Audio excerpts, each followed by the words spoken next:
نحمده ونصلي على رسوله الكريم أما بعد فأعوذ بالله من الشيطان الرجيم بسم الله الرحمن الرحيم ولا تبرجن تبرج الجاهلية الأولى وفي مقام آخر يا أيها النبي قل لأزواجك وبناتك ونساء المؤمنين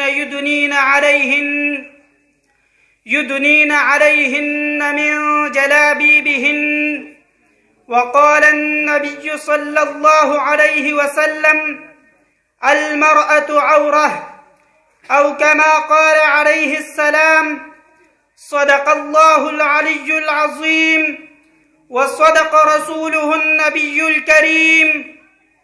زباسی کہہ بدیا لا الہ تو کیا حاصل، زباسی کہہ بدیا لا الہ تو کیا حاصل، دل و نگاہ مسلمان نہیں تو کچھ بھی نہیں.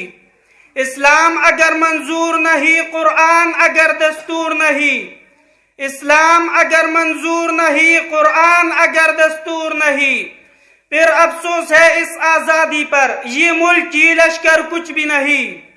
محترم صدر جلسہ، عزیز ساتھیوں اور معزز حاضرین، السلام علیکم ورحمۃ اللہ وبرکاتہ.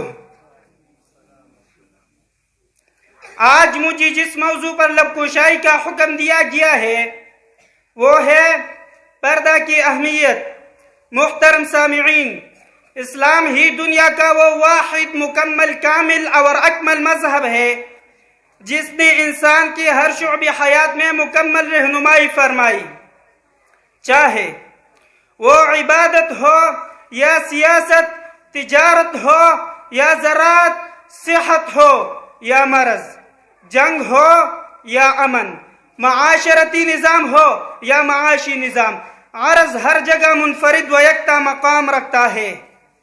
معزز سامعین، اس اسلام نے اشرف المخلوقات کو لباس کے بعد میں بھی انتہائی مناسب اور معقول رہنمائی فرمائی ہے. لہذا عورت پر پردہ فرض کر دیا، جو ایک طرف تو اس کے حیا اور پاک دامنی کی علامت ہے تو دوسری طرف ان کی عفت و عصمت کا محافظ و نگہبان بھی ہے. سامعین مکرم، لیکن افسوس ہے کہ آج کل کے کچھ نام نہاد روشن خیال اور حقوق نسواں کی خود ساختہ لمبردار اللہ تعالیٰ کے اس عظیم حکم کو ظلم اور ناانصافی سے تعبیر کر رہے ہیں، حالانکہ جس خالق کائنات نے وَإِذَا الْمَوْءُودَةُ سُئِلَتْ بِأَيِّ ذَنبٍ قُتِلَتْ کے ذریعے ان کو ذلت کی عطا گہرائیوں سے نکال کر اپنے ابدی کلام میں پوری صورت ان کے نام سے موسوم کر کے ان کی بلندی کی اوج ثریا پر پہنچایا، وہ کیسے ان پر ظلم کر سکتا ہے؟ یہ لوگ یہ سب کچھ بنت حوا کو اپنے ہوش بنانے کے لیے کر رہی ہے، جس کی راہ میں اللہ تعالیٰ کا یہ ابدی حکم رکاوٹ بن رہا ہے، سو وہ اس کے لیے مختلف حیلے بہانے تراش رہی ہے. سامعین دی وقار، آئے ہم آج سے اللہ تعالیٰ کے اس عظیم حکم پر عمل کرنے کا پختہ عزم کر کے مغرب کی اس پراپیگنڈا کو عملی طور پر ناکام بنائے اور اللہ کے ہاتھ سرخرو ہو جائے. وما علینا الا البلاغ. والسلام علیکم ورحمۃ اللہ وبرکاتہ.